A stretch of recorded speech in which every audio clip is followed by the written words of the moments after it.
নামাজের ইবাদত করি নাকি আর সবাই মিলে সেই পবিত্র কোরআন করে বেশি বেশি করে তেলাওয়াত করার জন্য চেষ্টা করবেন সবাই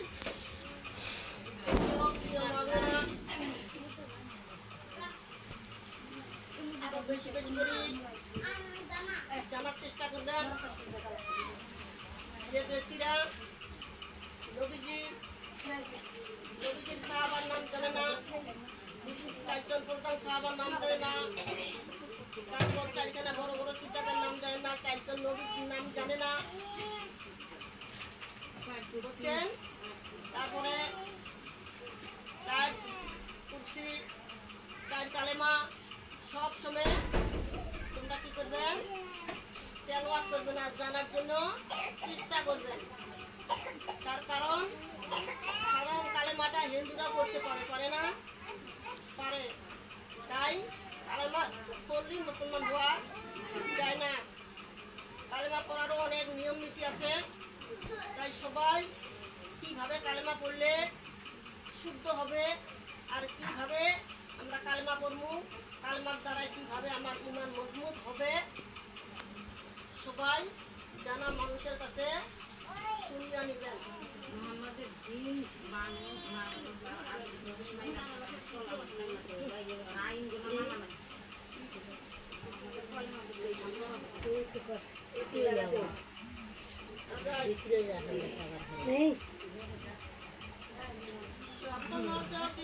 নানি এসে কাহাতে আজি লাগেছে হ্যাঁ আজি লাগেছে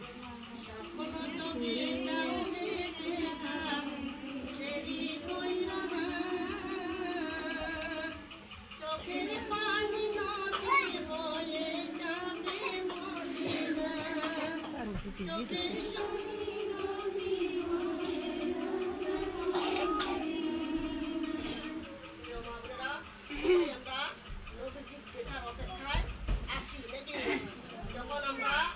রাত্রিকালে যখন ইবাদতের পর বিছানার মধ্যে শুয়ে পড়বো, দরুদ করতে করতে ডান হাতটা ডান কাঁধে নিচে দিয়া দরুদ করতে করতে কি করবেন আপনারা ঘুমিয়ে যাবেন।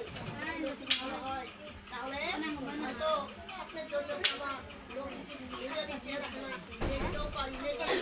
হ্যাঁ আল্লাহ জানি প্রত্যেকের দেখার সুযোগ করিয়া দেয়, সবার জানি মনের আশা আমার রাশি করে পুরা করিয়া দেয়। তাই আমরা সেই নবীকে স্বপ্নে দেখার জন্য আমরা বেশি বেশি করি এই গজলটা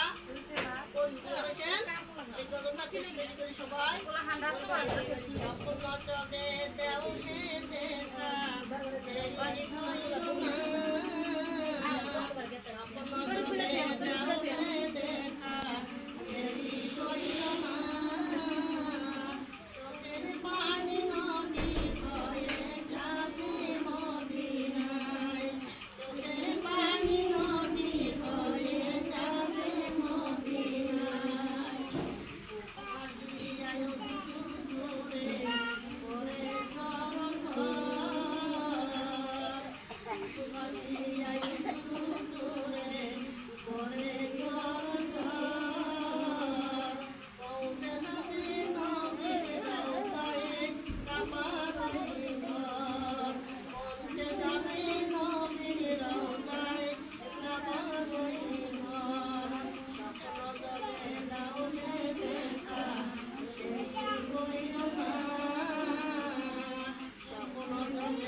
আমায় তুমি দাও হে দেখা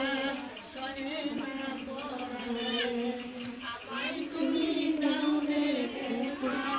সহে না পরাণে স্বপ্ন জগে দাও হে দেখা দেরি হইল না স্বপ্ন জগে দাও হে দেখা দেরি হইল না চোখের পানি নদী হয়ে যাবে মদিনায় চোখের পানি নদী হয়ে যাবে মদিনায় তোমরা যদি দুনিয়ার জমিনে থাকিয়া আমার মাওলা পাকের বেশি বেশি করে ইবাদত করেন আল্লাহ পাকের হুকুম মতো চলাফেরা যদি করেন তোমার উপর যদি স্বামী খুশি থাকে তোমার উপর যদি শ্বশুর শাশুড়ি খুশি থাকে তোমার উপর যদি মা বাবা খুশি থাকে দুনিয়ার জমিনে আমার আল্লাহ খুশি হইয়া তোমার অন্তঃকবরের আযাব মাফ করিয়া দিবেন সুবহানাল্লাহ।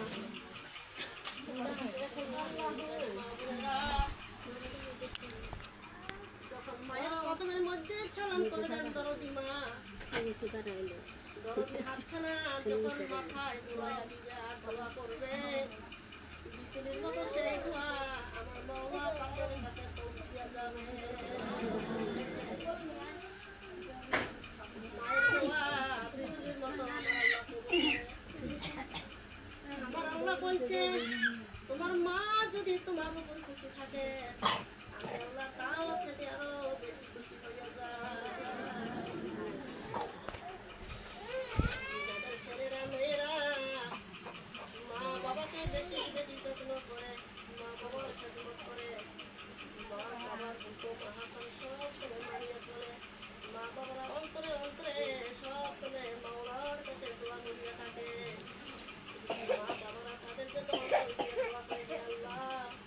আমার বাচ্চা বিদেশে গিয়েছে গো আল্লাহ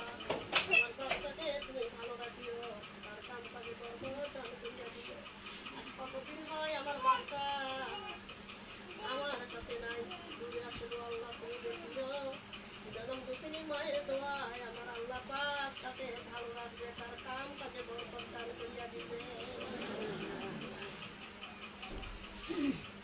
প্রিয় মা বোনেরা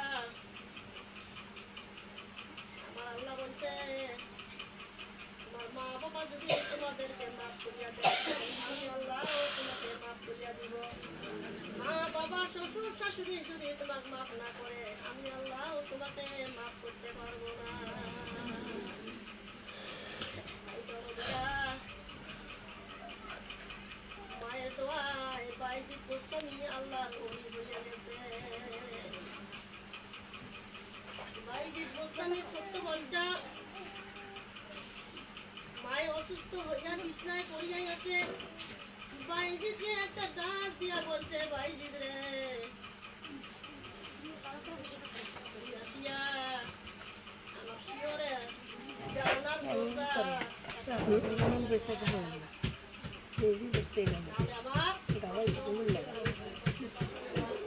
বাইজিদ বুস্তামি ভালো করিয়া শুনতে পারেন নাই বাইজিদ বুস্তামি একটা দোল দিয়া আসিয়া দেখে মায় আবার ঘুমিয়ে পড়েছে মাকে আর ডাকে নাই বলছে আমার মা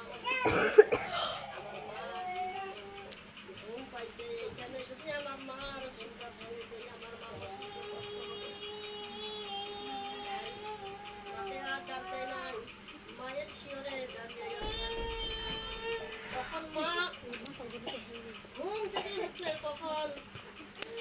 তার মার সঙ্গে কথা বলতে পারবে এই অপেক্ষায় তিনি মায়ের শিওরে দাঁড়িয়ে আছে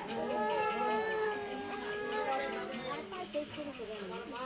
জানালার পর্দার পাটটা যে বন্ধ করতে বলেছে আমি তো ভালো করিয়া শুনি নাই পাটটা আমি বন্ধ করিয়া দিই জানালার পাটটা বন্ধ করিয়া দিলে আমার মায়ের আরাম হবে পাটটা বন্ধ করিয়া এই মরা রে না বিষ নাচছে না হাইরে জিলকিতেছে গো হো ইস আর বেসাইছিলাম না 3-4 বছর ফোন মারছে মার চেতন হইয়া দেখে বাইরে দোস্তার শিরোটাকে আসে ছেলেকে ডাক দিয়া বুকে জড়িয়ে বসে বলছে বাবা তুমি কেন এইভাবে আমার শিরোরে দাঁড়িয়েছে ছেলে বলছে মাগো তুমি আমার কথা বলেছো ভুলো বসে কোন ওই যে পড়াশোনা কইল যে আসলে দেখি আপনি বলেছেন তাই আমি অপেক্ষায় আছি গো মা সবাই যাবে